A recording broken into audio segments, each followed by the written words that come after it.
Essula ya 21. Awo olwatuuka bwe twamala okwawukana nabo ne tuvaayo ne tukwata ekkubo eggolokofu okutuuka e Koosi. Ku lunaku olwokubiri ne tutuuka e Rodo, ne tuvaayo ne tutuuka e Patala. Bwe twasanga ekyombo nga kiwunguka okugenda e Foyiniiki ne tusaabala ne tugenda. Bwe twalengera Kupulo ne tukireka ku mukono ogwa kkono ne tugenda e Busuuli ne tugoba e Ttuulo, kubanga eyo ekyombo gye kyayagala okusiikuululira ebintu. Bwe twalabayo abayigirizwa ne tumalayo ennaku 7. Abo ne bagamba Pawulo mu mwoyo aleme okulinnya mu Yerusaalemi. Awo bwe twamalayo ennaku ezo ne tuvaayo ne tugenda. Bonna ne batuwerekerako n'abakazi n'abaana abato okutuuka ebweru w'ekibuga. Ne tufukamira ku lubalama lw'ennyanja ne tusaba. Ne tusiibulagana ne tusaabala mu kyombo, naye bo ne baddayo eka. Naffe bwe twamala olugendo lwaffe okuva e Ttuulo ne tutuuka e Potolemaayi, ne tulamusa abooluganda ne tumala nabo olunaku lumu. Ku lunaku olwokubiri ne tuvaayo ne tutuuka e Kayisaaliya, ne tuyingira mu nnyumba ya Firipo omubuulizi w'enjiri, omu ku bali 7, ne tutuula naye. Naye oyo yalina abawala 4 abatamanyi musajja abaalagulanga. Bwe twalwayo ennaku nnyingi, e Buyudaaya n'evaayo omuntu nnabbi erinnya lye Agabo. N'ajja gye tuli, n'addira olukoba lwa Pawulo ne yeesiba amagulu ge n'emikono gye, n'agamba nti, bw'atyo bw'ayogera Omwoyo Omutukuvu nti, Abayudaaya bwe balisiba bwe batyo mu Yerusaalemi omuntu nannyini lukoba luno, balimuwaayo mu mikono gy'Abamawanga. Bwe twawulira ebyo, ffe era n'abantu ab'omu kifo kiri ne tumwegayirira aleme okulinnya mu Yerusaalemi. Awo Pawulo n'alyoka addamu nti, mukola ki okukaaba n'okumenya omutima gwange? Kubanga nze seetegese kusibibwa busibibwa, era naye n'okufiira mu Yerusaalemi olw'erinnya lya Mukama waffe Yesu. Bwe yalema okuwulira, ne tulekayo nga tugamba nti Mukama waffe ky'ayagala kikolebwe. Awo oluvannyuma lw'ennaku ezo ne tusitula emigugu ne tulinnya e Yerusaalemi. Era n'abayigirizwa abaava e Kayisaaliya ne bagenda naffe, ne baleeta omuntu Munasoni ow'e Kupulo, omuyigirizwa ow'edda, agenda okutusuza. Bwe twatuuka mu Yerusaalemi, abooluganda ne batusembeza n'essanyu. Ku lunaku olwokubiri Pawulo n'ayingira wamu naffe, omwa Yakobo, era n'abakadde bonna baaliwo. Bwe yamala okubalamusa, n'ababuulira kinnakimu Katonda bye yakolanga mu mawanga mu kuweereza kwe.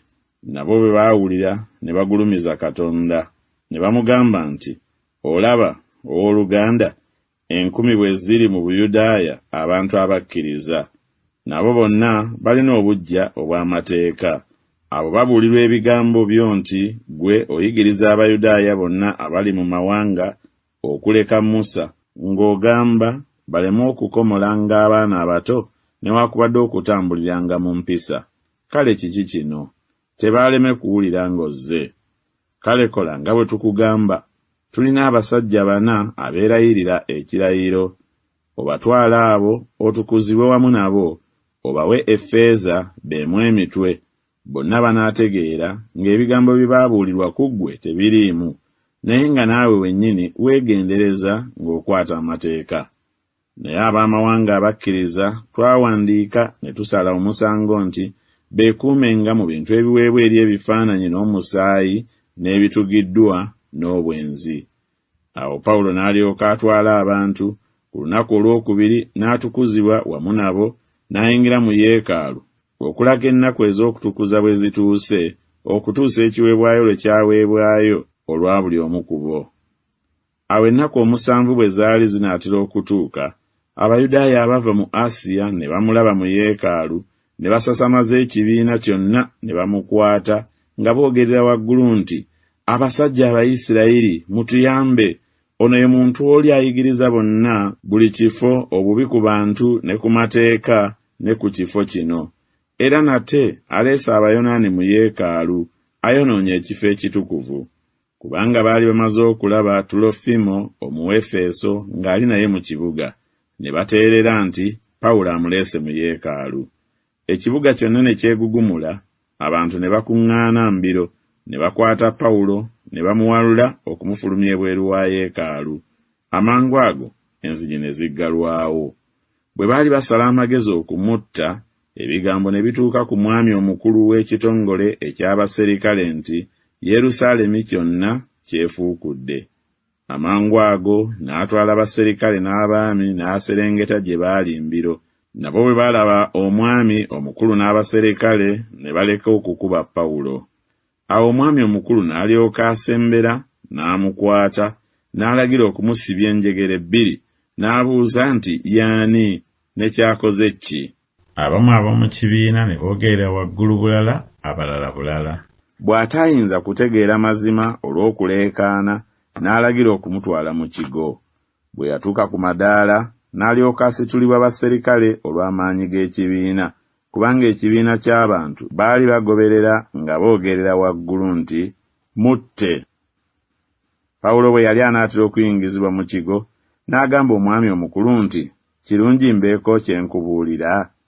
N'agamba nti omanyi Oluyonaani?